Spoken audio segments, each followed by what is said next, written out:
Until that night, Kim had never had a problem with living alone. In fact, she kind of enjoyed it. But then, of course, she took a lot of precautions and was very, very careful. The other funny thing about Kim was that she liked routines. Strict routines that she adhered to religiously. At 6 p.m. every single night she'd do her locking up routine. At 6:30, she'd do her home exercise or yoga for 90 minutes, and at around 8, she'd shower for exactly 11 minutes, then prepare her evening meal. If you're wondering why there is such a long gap between locking up and starting the exercise, the answer is one that I've already told you. Kim was very, very careful. She didn't mind living alone, because once she decided to lock up for the night and batten down the hatches, as she used to put it, there was very little chance of anything more than a breath of air getting into her place. The front door had not 1, not 2 or even 3 locks, but 5. One was a mortise lock, one a Yale, and another a latch chain she put across the door itself.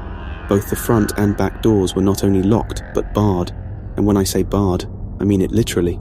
On either side of the door frame, Kim had metal rings welded on, through which she would insert a long metal pole, meaning that even if an intruder did manage to get through the many, many locks, or literally broke the door down, they would still have a hard time getting in. Her windows, at both the front and back of the house, were not only bolted, but fastened with padlocks, the keys for which were kept in a small tray by the telephone. She was so careful that she even had strings of razor wire wound inside her chimney breast, a move which she said prevented anyone from climbing onto the roof and squeezing down the chimney itself. Who exactly she thought was going to be able to slither down that narrow brick passage was never clear, but I can tell you that having looked at it, even a small child or Santa Claus would have found it difficult. Still, Kim's precautions made her feel secure, and ensured that though she lived alone, she never felt unsafe. Until that night. When the call came, around 8:05 p.m, I already knew that something bad was about to happen. Usually Kim would be in the shower at that time, taking her super strict timed ablution before her meal. That night, though, she was not in the shower. Something or someone had interrupted that carefully laid routine and forced her to break it. "Danny?" she said into the receiver, not even bothering with the formality of a hello. She was speaking a low, breathless half-whisper, so quiet that at first I couldn't really tell what she was saying and had to ask her to speak up. "I think," she said in a voice that was more forceful, though not necessarily any louder, "that there's someone trying to get in." I froze. I knew Kim was not the kind of girl to make things up, to exaggerate or to call up her ex out of the blue with some fanciful story. To have called me at all, I knew she had to be scared. It started during my workout. She hissed down the phone. Weird banging noises at the back of the house, like someone was trying the window at the back. At first, I thought maybe it was just the wind, but then there were these metallic sounds like someone was trying the door and the bar across it had clanged. I asked where she was at that moment, and she said that she was crouched behind the central counter space in the kitchen, keeping her head down so that she was out of sight of the windows. At first I tried to ignore it, but then I heard similar sounds on the other side of the house, near where the kitchen window is. It sounded to me like someone was making their way around the house, trying every window and every door, trying to get in. The thing is, usually I wouldn't have heard it. Usually I would be in the shower by now. But there was traffic on the way home, and I was late to start my routine, but what if... She paused for a moment, then went on and finished the thought. What if this guy knew that? What if they've been watching me for days or weeks to know my routine? What if they knew that I wouldn't hear the banging because I shower at the same time every night? I tried reassuring her, telling her that it was probably nothing, and that even if there was someone trying to get in, her place was bolted up like Fort Knox anyway, so it wasn't as if she had anything to worry about. No sooner had I finished saying this than Kim let out a short, strangled yelp of fear, like something that might escape from a small dog. When I asked if she was okay, she said that she could hear tapping, a short, repetitive banging on the front door. When I asked if she meant knocking, as if someone was wanting to come in, she said no. Firstly, she had a doorbell, so why would anyone bother to knock? Secondly, the sound was different, not the way you knock on a door if you want to enter, but instead a slow, intentional bang, short, dull thuds, as if someone were smacking their knuckles hard onto the wood, pulling away and then rapping those same knuckles again, slowly, repetitively.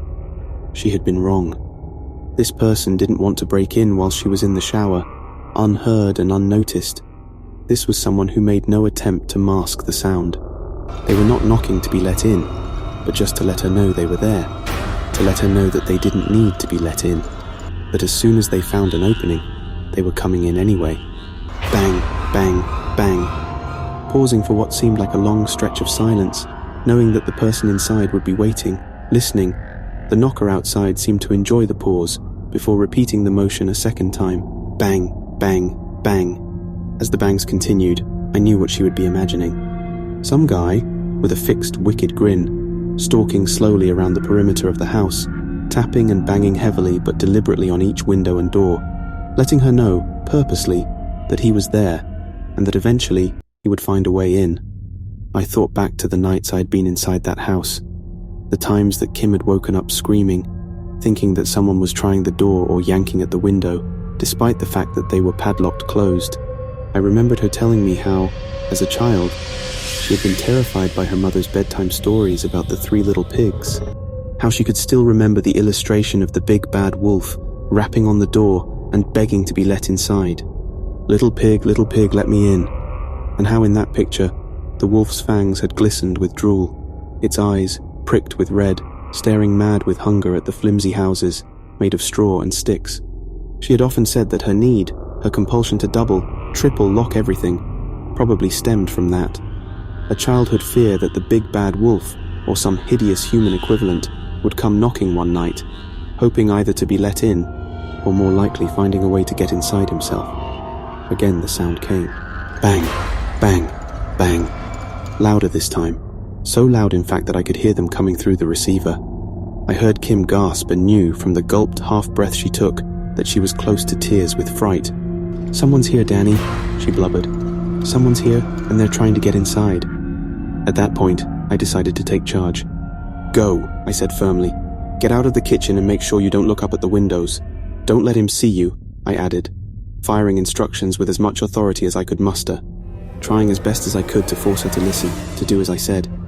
"Go to the bedroom," I said, stumbling around the word there as I almost said "ah." "Once you're in there, go to the closet, the big walk-in one. Do you still have padlocks in the top drawer?" I knew from experience that she always kept spares in the bedroom drawers in case any became broken or needed to be replaced at night. She whispered yes, as I heard her shuffling, squatting across the kitchen floor and toward the bedroom, staying low to avoid being seen. "Good," I said.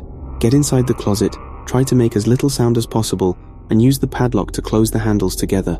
Then hide. Wait in there and hide, and I'll call the police." Panting heavily as the adrenaline flooded her body, I heard Kim dart across the room as the muffled sound of banging continued somewhere behind. I heard the closet doors slam shut, and after a few seconds the snap of the padlock joined to the inside handles and fixed the doors closed.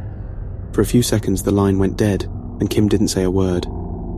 Then in a low, trembling voice, dampened, I knew with tears, alone and terrified, she sobbed. Okay. What do I do now?" I paused for a second before answering. "Now, Kim," I said slowly. "Now you burn." Then I put the phone down. When fire crews found what was left of Kim's house, they discovered not only that she had barricaded herself inside, but that another individual, probably the same one who had doused the house in petrol and set light to several fires, had added to those locks and chains by boarding the doors and windows from the outside. The banging she had heard was not knocking, but the sound of nails being hammered into the frames, blocking every exit and preventing any chance of escape. The big bad wolf was not trying to get in, but to prevent her getting out.